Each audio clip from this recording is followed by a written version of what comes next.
प्रश्न 200 volt RMS के लिए मान त्रिकोणीय तरंग शिखर वोल्टेज होगा। उत्तर 346 वोल्ट।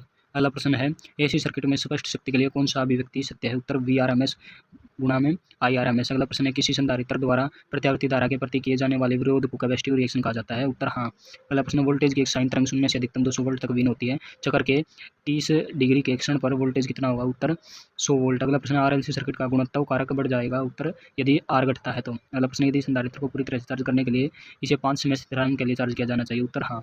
अगला प्रश्न कितना आरएमएस का 300 वाट 200 वाट का बल्ब 200 वोल्ट 50 हर्ट्ज विद्युत लाइन से विद्युत धारा लेता। उत्तर 1.5 एम्पियर। अगला प्रश्न वी एल वी सी और वी आर के लिए किस जोड़ी के चरण से 180 डिग्री बाहर है। उत्तर वी सी और वी आर। प्रश्न ओम किसकी इकाई। उत्तर प्रतिरोध आगमनात्मक प्रतिक्रिया कैपेसिटिव प्रतिक्रिया की। अगला प्रश्न प्रेरकता धारा में परिवर्तन का विरोध करने के लिए कुंडल की क्षमता। उत्तर हाँ। अगला प्रश्न 50 हर्ट्ज के एक एसी वोल्टेज अधिकतम मान 50 वोल्ट है। करंट शून्य होने के 1/600 सेकंड के बाद इसका मान क्या होगा।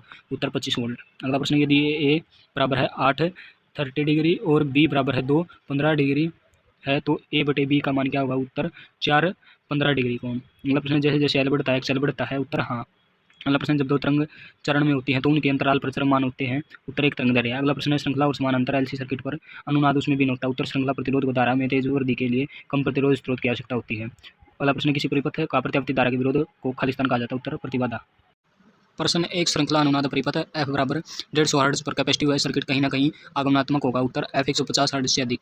अगला प्रश्न किसी परिपथ में धारा निम्न द्वारा दी जाती है। उत्तर आई बराबर है 100 साइन 314 टी एम्पेयर। धारा का अधिकतम मान आवृत्ति होगी। उत्तर 100 एम्पेयर 50 हर्ट्ज। अगला प्रश्न कोसाइन तरंग का ऋणात्मक अधिकतम होता है। उत्तर 180 डिग्री पर। अगला प्रश्न प्रेरक प्रतिक्रिया को मीटर द्वारा मापा जा सकता है। उत्तर नहीं। अगला प्रश्न 200 हर्ट्ज की आवृत्ति के लिए समय अवधि होगी। उत्तर 0.005 सेकंड। अगला प्रश्न है शुद्ध कोसाइन फलन का आरएमएस मान क्या है। उत्तर शिखर मान का 0.707। अगला प्रश्न है एक खालिस्तान शुद्ध डीसी का कोई विरोध नहीं करता। उत्तर प्रेरकता शुद्ध डीसी का। अगला प्रश्न है एक सर्किट तत्व के माध्यम से वोल्टेज और तरंग के बीच चरण अंतर 30 डिग्री के रूप में दिया गया है। आवश्यक शर्त तो यही है कि दोनों तरंगों का मान एक ही समय में शून्य होना चाहिए। प्रश्न फॉर्म फैक्टर का अनुपात है। उत्तर आरएमएस वैल्यू बटे एवरेज वैल्यू। अगला प्रश्न है भारत में घरेलू विद्युत आपूर्ति की आवृत्ति है। उत्तर 50 हर्ट्ज। अगला प्रश्न यदि F1 और F2 अर्धशक्ति आवृत्तियां हैं और F0 गुंजन में आवृत्ति है तो आरएलसी श्रृंखला सर्किट की चयनात्मकता किसके द्वारा दी गई है। उत्तर F2 - F1 बटे F0। अगला प्रश्न साइन वेव के लिए फॉर्म फैक्टर उत्तर 1.11।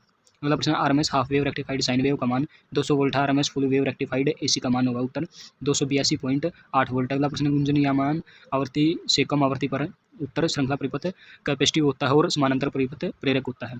अगला प्रश्न शिखर मान ईमैक्स वाली साइन तरंग के लिए औसत मान है। उत्तर 0.636 ईमैक्स। अगला प्रश्न किसी सर्किट में वोल्टेज नियमन का पालन करता है। उत्तर V बराबर है 100 साइन ओमेगा टी। यदि आवृत्ति 25 हर्ट्ज है तो वोल्टेज को 50 वोल्ट तक बढ़ाने में कितना समय लगेगा। उत्तर 1.300 सेकंड।